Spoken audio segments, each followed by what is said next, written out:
Hello everybody, it's Julian James and welcome back to the Julian James Show. I'm very excited to be here for another exciting week. Swift, simple, to the point this week. We're not doing anything crazy. The title of this week's video is Paris is Burning. It's as my good neighbors, the French would say, Double entendre. Because we are talking about Paris Hilton, but also the way of the world. I feel like the world is like on fire. I don't know if anyone has seen Paris Hilton's documentary hashtag on YouTube. I don't really do culturally relevant videos anymore because I feel like the culture moves so fast and by the time I can put a video out, it's not really even news anymore.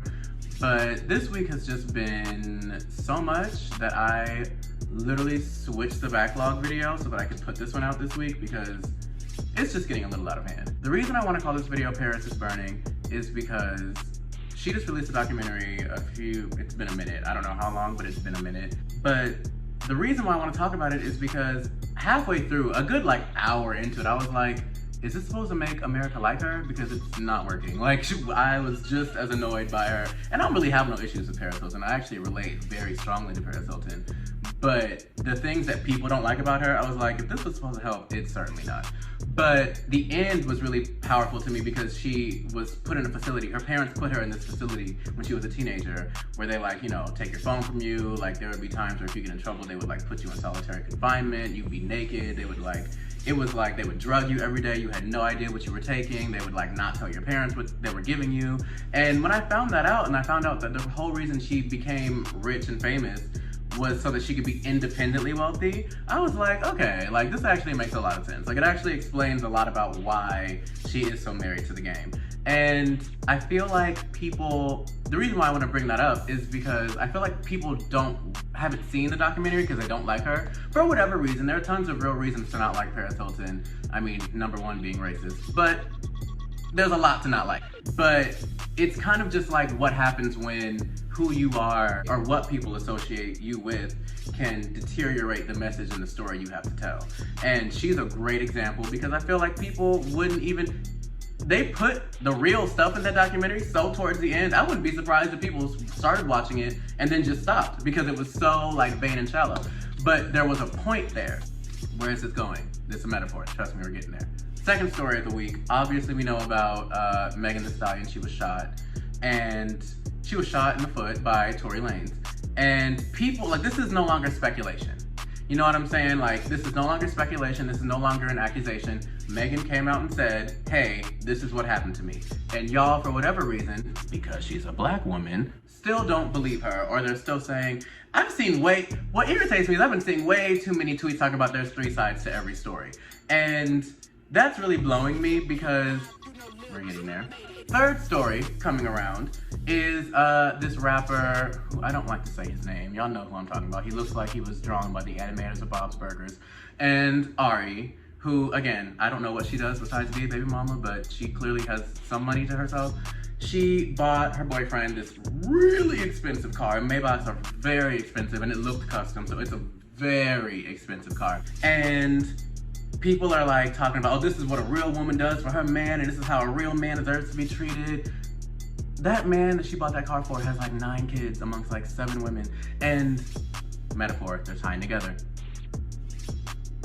We only look at what we want. Like, yes, you can say that Ari's a real girl for buying her man that car, and you can say that you don't want to mess with Paris because of her past, so you don't really care about her story, and you can choose to believe a man over a woman's testimony anyway, because that's simply your right.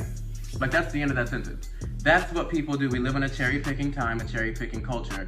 But the fact of the matter is, there are not 3 sides to every story. There are 2 sides to every story, and that's what happened and what we make up about what happened.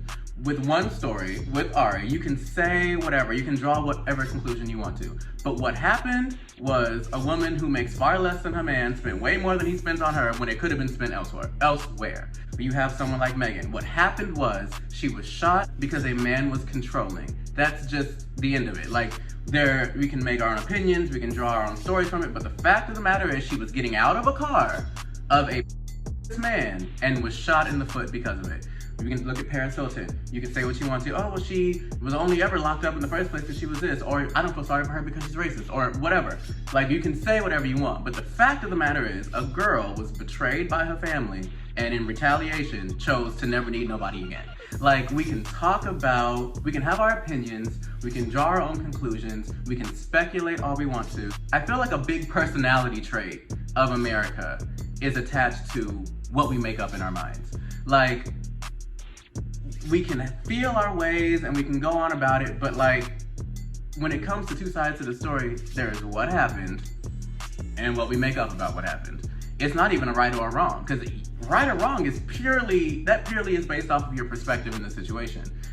There's what happened and what we make up about it.